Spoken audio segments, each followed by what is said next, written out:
ఎందుకు అంటే మళ్ళొకసారి ఇది మీ కుటుంబానికి సంబంధించి ఎన్నికలు ఉన్నాయి, విచారణకు రాలేను. ఇక్కడేం దాడులు చేయలేదు కదా. లిక్కర్ కేసులో మీరు నిందితులుగా ఉన్నారు, నేను ఎన్నికలు ఉన్నాయి కాబట్టి రాలేను అంటే సిబిఐ అంటే ఇదే మీ అధికారంలో ఉన్నప్పుడు మిగిలినటువంటి వాళ్ళను పోలీసులు ఎట్లా హ్యాండిల్ చేశారనేటువంటి తెలుసు కదా. అంటే మిమ్మల్ని హ్యాండిల్ చేయలేరనా? సిబిఐ అంటే ఈడీ అంటే కనీసం విలువ లేదు అనేటువంటి దానికి వీళ్ళకు పార్టీ నాకు బాధ్యతలు అప్పగించింది. మొత్తం ఇప్పుడు లేకపోతే టీఆర్ఎస్ పార్టీలో కవిత లేకపోతే ఆ పార్టీ కవిత తిరగకపోతే సొంతంగా ఓడిపోయినటువంటి కవిత టీఆర్ఎస్ పార్టీలో ఏం చేస్తుంది? ఇప్పుడు పోయి సొంతంగా ఆమె నిజామాబాద్లో ఓడిపోతే దొడ్డిదారినే ఎమ్మెల్సీ అయ్యారు. అయ్యో నిజామాబాద్ ప్రజలు నన్ను ఓడగొట్టిరు కాబట్టి నేను మళ్ళీ వాళ్ళకు ప్రజలకు సేవ చేసి వాళ్ళ ద్వారా మళ్ళీ గెలుస్తా అనుకోలేదు. పదవి ఓడిపోయినాక 2 రోజులకే 3 రోజులకే మళ్ళీ ఏడ్చి తూడ్చి పదవులు తెచ్చుకున్నటువంటిది కదా. మీరు పదవులు తెచ్చుకోవచ్చు, కానీ ఇంకొక పార్టీ కోసం కష్టపడ్డ వాళ్ళకి ఇవ్వచ్చు. ఆ రోజు ఇవ్వలేదు, మీరే తీసుకున్నారు. మళ్ళీ మీరే ప్రజలందరికీ సుదులు చెప్పేటువంటి ప్రయత్నం చేస్తారు కదా. పార్టీ నాకు బాధ్యతలు అప్పగించింది, 6 వారాల షెడ్యూల్ ఖరారైంది, అమెరికా అధ్యక్షురాలు లేకపోతే భారతదేశ ప్రధానమంత్రి ఆ షెడ్యూల్ పోతే ఇంకెక్కడ లేదు. టీఆర్ఎస్ పార్టీ ఒక్కరోజు ఢిల్లీకి వేస్తే ఇంకేం లేదు, 4 రోజులు మీ అన్న అమెరికా వేస్తే షెడ్యూల్ అంతా ఏం కాలేదా? కేటీఆర్ గారు అమెరికా 4 రోజులు పోయిన రోజు షెడ్యూల్ ఏం కాలేదా?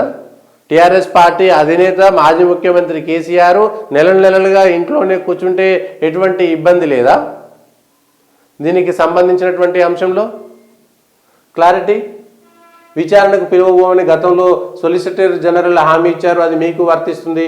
నోటీసులను ఉపసంహరించుకోండి. సిబిఐకు బీఆర్ఎస్ ఎమ్మెల్సీ కవిత లేఖ. మీరు నిందితులుగా ఉన్నారు, సాక్షిగా లేరు, మీరు నిందితులుగా చేర్చబడ్డారు. సో అరెస్ట్ అవుతారనేటువంటి విషయం తెలిసింది, క్లియర్గా అరెస్ట్ అవుతారనేటువంటి మాట మీరు మీ దృష్టికి వచ్చిన తర్వాత మీరు ఏం చేయాలో తెలియక ఈ మాట చెప్తున్నారనేటువంటిది చూస్తున్నారు. ఎన్నికలు ఉన్నాయి, షెడ్యూల్ ఖరారైందని, అందుకే సోమవారంకు విచారణకు హాజరు కావాలని లేఖలో కవిత పేర్కొన్నారు. ఈ నేపథ్యంలో నోటీసులు రద్దు చేయాలని లేదంటే ఉపసంహరించుకోవాలట. ఏమైనా సమాధానాలు కావాలంటే వర్చువల్గా విచారణకు హాజరవుతా అంటే సిబిఐ పంపిస్తే నేను సమాధానాలు పంపుతా, రాసుకోండి. ఇప్పటికీ కేసీఆర్ నల్గొండ సభలో మాట్లాడిన మాటలు చూస్తున్నాం. ఇప్పుడు కేటీఆర్ అదే మాటలు మాట్లాడారు. సీఎంగా రేవంత్ను ముందు ప్రకటిస్తే మేము 30 కూడా వచ్చేటి కావని చెప్పేసి ఒక మాట. అంటే అదే అహంకారపూరితమైనటువంటి వ్యాఖ్యలు మీరు చేస్తున్నారు అనేటువంటి దానికి మరొక నిదర్శనం. దయచేసి మారండి, ప్రజలకు అనుగుణంగా మారండి. ప్రజలు ఈ మాటలకు నచ్చట్లేదు. తెలంగాణలో కేసీఆర్ను ఓడగొట్టింది పరిపాలనో లేకపోతే పథకాలు రాలేదనో ఇంకోటో కాదు. తెలంగాణలో కేసీఆర్ ఓడగొట్టింది ఆ కుటుంబం మీద కోపంతో, ఆ కుటుంబంలో ఉన్నటువంటి అహంకారపూరితమైనటువంటి మాటలు, ఏకఛత్రాధిపత్యము, ఆ కుటుంబం పూర్తిగా పెత్తనం చేస్తున్నది, నియంతృత్వ ధోరణిలో ఉన్నది అనేటువంటి అంశాంపైన మాత్రమే తెలంగాణ ప్రజలు వ్యతిరేకించారు, ఏహభావంతో ఉన్నారనేటువంటి విషయాన్ని గుర్తుంచుకోవాలి కదా. మళ్ళా మేము విచారణకు రాలేము, 160 సెక్షన్ కింద నోటీసులు ఇచ్చారని, ప్రస్తుతం 41A నోటీసులు దీనికి పూర్తిగా విరుద్ధంగా ఉన్నాయని, దీనికి విరుద్ధంగా సిబిఐలోకి అసలు ఏం తెలివిలేక నోటీసులు ఇచ్చిరా? అంటే సిబిఐ వాళ్ళకు కనీసమైనటువంటి పరిజ్ఞానం లేదా ఈ విషయంలో?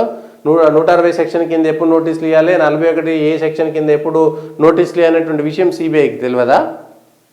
అంటే మీరు తప్పించుకునేటువంటి ప్రయత్నం చేస్తున్నారు. కానీ 26 తారీఖు తప్పించుకుంటే 28 తారీఖు అయినా సరే ఖచ్చితంగా అరెస్ట్ అవ్వాల్సిందే. అయితే దీన్ని కూడా సింపతిగా ప్రయత్నం చేసేటువంటిది, అయ్యో కవిత అరెస్ట్ అయింది అనేటువంటి విషయం కానీ ఎవ్వరు అయ్యో పాపం అనేటువంటి పరిస్థితుల్లో లేరు అనేటువంటి విషయాన్ని గుర్తుంచుకోవాలి. మీరంటే కోపం కాదు, కానీ మీరు చేసినటువంటి మీరు అధికారంలో ఉన్నప్పుడు మీరు బిహేవ్ చేసినటువంటి విధానం గురించి మాత్రమే మాట్లాడుతున్నాం.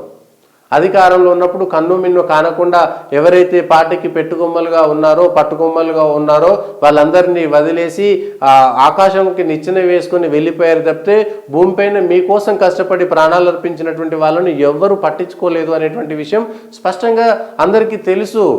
ఇవాళ మీ పార్టీని వదిలిపెట్టి పోయేటోళ్ళంతా కూడా మొదటి నుంచి టీఆర్ఎస్ పార్టీకి మొదటి నుంచి ఉన్నటువంటి వాళ్ళు వెళ్తున్నారు, మధ్యలో వచ్చినటువంటి వాళ్ళు వెళ్తే వెళ్ళిండొచ్చు. కానీ టీఆర్ఎస్ పార్టీ పెట్టినప్పటి నుంచి ఉన్నటువంటి వాళ్ళు వెళ్తున్నటువంటి సందర్భాన్ని చూడాలి. మనం ఎంత ఇబ్బందిగా ఉన్నారనేటువంటి విషయాన్ని కూడా మనం ఈ సందర్భంగా ఆలోచించాలి. సిబిఐ బృందం హైదరాబాద్లోని తన నివాసానికి వచ్చినప్పుడు విచారణకు సహకరించాలని గుర్తు చేశారు. కానీ 15 నెలల విరామం తర్వాత ఇప్పుడు తనను విచారణకు పిలవడం, కొత్తగా సెక్షన్లు మార్చడం అనేక అనుమానాలకు తావిస్తుందని కవిత పేర్కొన్నారు. 15 నెలల తర్వాత క్లారిటీ వచ్చిందనమాట ఈ విషయంలో.